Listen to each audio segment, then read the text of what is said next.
Every great leader you admire, no matter how much success they show, has something they're still working through. Something real, something unresolved, something that others miss. Today, we're not chasing the polished version of who they are. We're getting real about what's still unfinished, the questions, the struggle, the breakthroughs behind closed doors. I'm Rocky Garza. I've spent over a decade coaching and advising some of the most successful leaders in life and business. And today, we're sitting down with Angelee to uncover the truth behind leadership you rarely get to see. We're not talking about the version of them that you already know. We're talking about the version they don't always show. Let's get into it. As we jump in today and we're looking at what does it mean to be a leader, to be ourselves and to have the ability to show up fully human, I want to encourage you to join me this month for my leadership training. You can go to rockygarza.com/confidence where you can register for free. I would love to have you. I would love to have your team. And I would love to have you join us there this month. Angelee, thank you so much for joining me today on the Rocky Garza Show. Thank you for having me as a guest. Of course. Well, let's get straight into it. What is something right now in your business journey, leadership journey, human journey that you feel like is an obstacle you're facing that today would be valuable for you to sort of look at, uncover, discover, jump into? Such an easy question. Great. Just easy to answer. Yeah. That's us, right? Yep. Asking easy questions. Not really. Asking hard questions of life. How do we want to show up? How do we want to present ourselves? And for myself, right, I'm on this journey with a friend of mine, and we decided this year to go into business together, take a risk on ourselves. And I think in recent lessons, we're finding how we like to lead, how we like to manage our people. And we're very different in personalities, which is a beautiful thing. And for me in particular, it's like, wow, like I get to lead people. But also I'm terrified. And because why I'm terrified is, if anybody knows me, I'm very people-oriented. I'm very empathetic, an emotional person. And stepping into those shoes and accepting it is easy and hard at the same time. And that emotion just like naturally just comes up out of me. And sometimes I see it as a weakness. And so being a leader, whether it be within my own company, within somebody looks up or seeks advice, I get embarrassed sometimes by that emotion because I don't want to be seen as weak. What do you want to be seen as? Strong. Define that for me.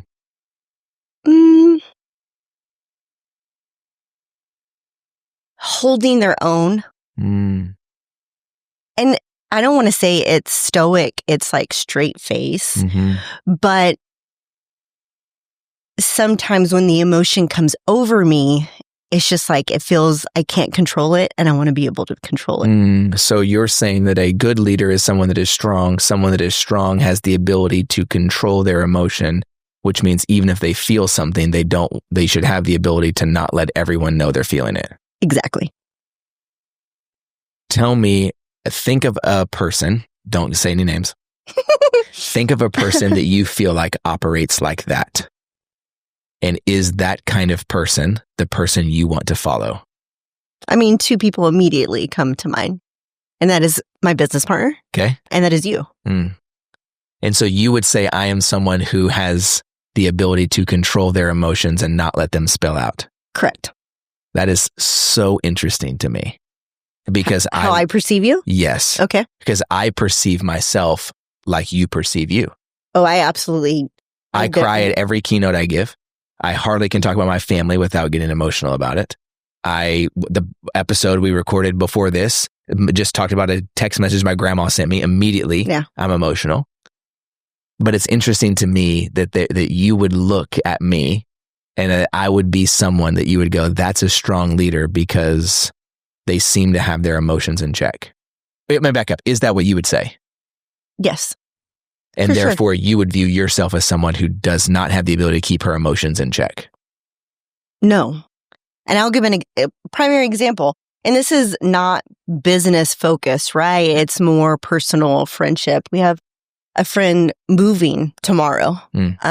Within the last 5 years that we've built a great relationship, and her partner are going to be moving. And big moments of like that, it's just like, I don't want to miss a moment for somebody to hear how I feel about them, how I love them, give them their flowers, essentially. Right. So we're at dinner and we're wrapping up dinner, and I'm like, Angelee, this is your moment. You got it. You, for the past 30 minutes, circling in your mind what you're going to say, you can do this. I'm like, okay. Well, before we leave, I just wanted to say a few words of the impact that you've had in my life. And sure enough, here they come. And I'm just like, I was like, I just need a moment. And I'm just like, I'm so sorry. I'm going to cry, and I'm trying to get my words out so you can hear me clearly. And this other person on the other side is just like, I want you to cry. Yeah. And I'm like, well, and for her to say those words to me, it's like, oh, she accepts me who I am. Right. Great. So what I heard you say then, to be a great, strong leader, you're going to have to find a way to not be yourself. And look. That's what I heard you say. Yeah. When there's consistent opportunities that people are reminding you, all they're ever asking from you is to be yourself. Yeah. If you were going to say something super meaningful to me, and you were going to do it in a way, and it was seemingly sort of like emotionally free, but just very eloquent, I would be very concerned. And that's what I want. Like, I would be like, I think she's, and I would go, I think she's lying to me. Like, I think she made that up. Yeah. And this is the tell, right? The tell that it's. What's it? Go finish that statement. It's a tell. Great. Okay. I like that. It's the tell of what? That I'm meaning what I'm saying. That so it's now, coming from a genuine So now place. we're saying because I care about you. In less than 4 minutes, we've defined emotion as being a weakness that can never be used. And now you just told me that it's actually the tell that says that it's meaningful. Yeah. So which one is it? It's the tell, because it's happening in this moment as you and I are talking. You're looking directly at me without having a reaction. And I'm just like, okay, like, I'm good. Like, I'm telling my body, you feel safe, you're secure. That it feels, for people, so much is going to come up. People who don't know me are going to be like, oh, that's a lot. Maybe. I'm not trying to argue with you to tell you that I think what you just said is not true. Yeah. I just want to be someone in your life that encourages you to say, but it's not the only truth. Yeah. That's true.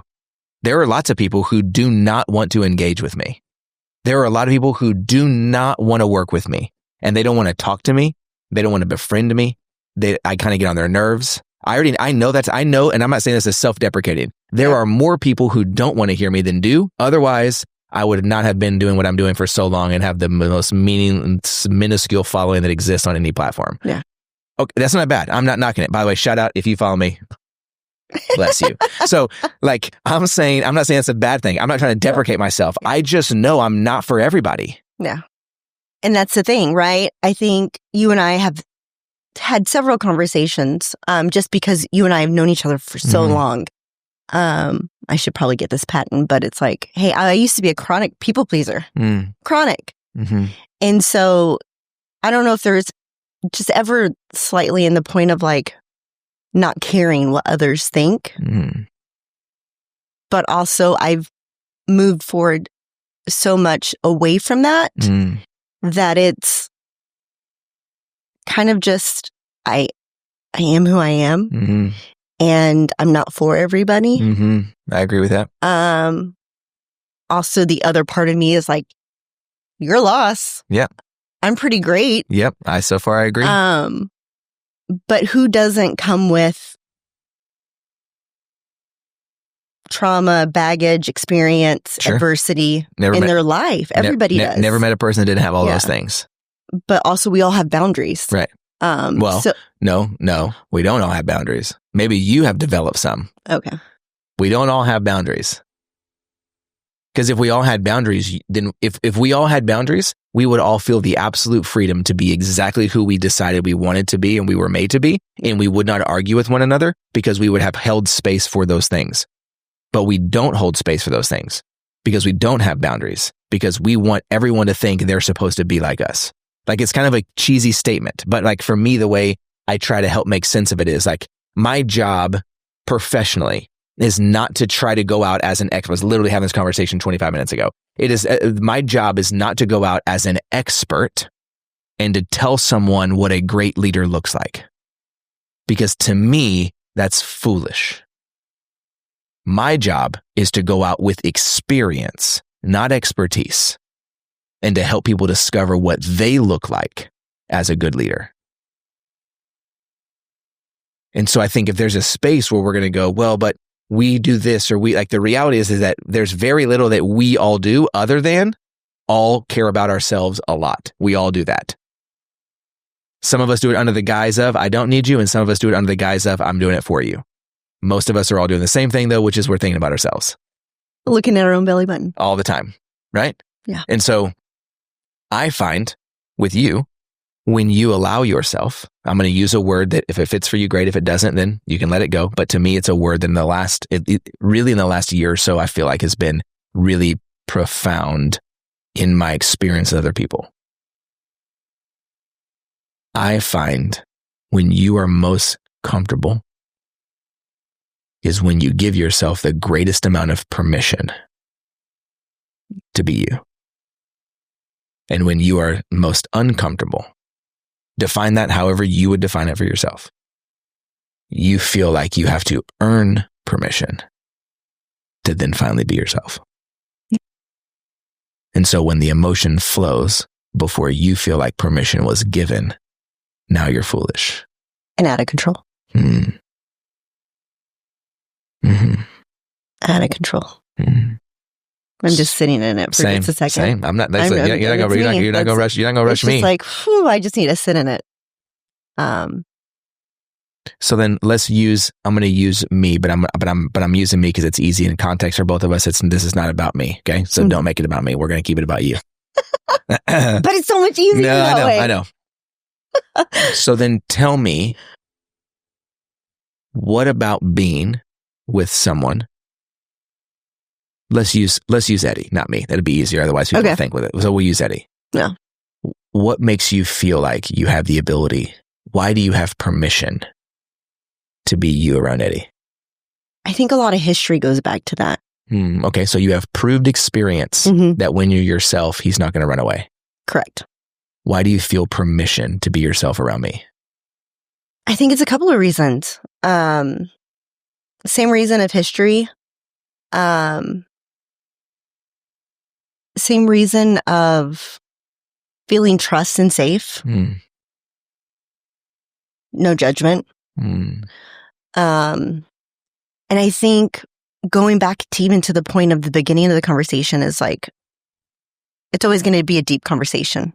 Not because we force it, because it just happens that way. And I just feel like through that candor, that it feels like these walls just kind of come down and we become human. And it's like, I've had this experience. And on the receiving end, whether it be me or you, somewhere in the conversation, it's communicated that there's an understanding or I see you. And then it becomes, I've experienced this. And so it's this exchange of us feeling at the same level of being human. Okay. I'm going to try to see how good my memory is here. Okay. When I lead with, and when I say I'm actually talking about you, but for example, when you lead with candor, the result of that is the bringing down of walls. which lends itself to the free flowing of emotion, which signals safety and experience and the ability to be human. So far, so good? Yep. Our math is mathing. Our math is mathing. So we're gonna practice my theory of the upside down. Okay. I'm going to try to do my very best to say this back to you, but we're going to read it in the other direction to see if we can get somewhere. Okay. As opposed to the driver being, how do I show up with as much candor as possible? Because I'm not saying it's a bad thing, but that's an aggressive start. Oh, yeah. Go to the upside down. When I lead with being human, it allows me to express my emotion. And through my emotion, walls come down. And as the walls come down, the experience with another person increases in candor. Yes. One of those puts you in a position where you have to maintain control in order for it to work. One of those, you grant yourself permission to be yourself and you watch it work. Yeah. And I would bet the experiences in your life, personally and professionally, where you've allowed yourself and given yourself permission to lead with the human, have always resulted in candor. Yes. Yeah.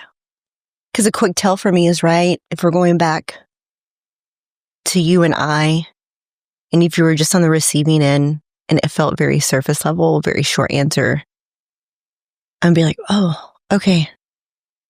This person is not letting me in. Okay. So maybe I don't need to have such high expectation because what they're projecting onto me is we're not there yet. Or everything that you listed, they don't feel bad about me. And I have to take a step back and create space and be like, oh, in the very most sensitive, sincere way, it's not my problem. Preach. I'm not going to argue with that. And it's like, okay, back to the point of allow for time, allow for more interaction, or we're just not. Or we just move on. We just move on. Yeah. I think there's so much opportunity for you to continue to experience the impact that you have on other people. Thank you for listening to this week's podcast. Join us next week for the part 2 conclusion of our conversation, and don't forget to join us this month for our leadership training. You can register you and your team at rockygarza.com/confidence.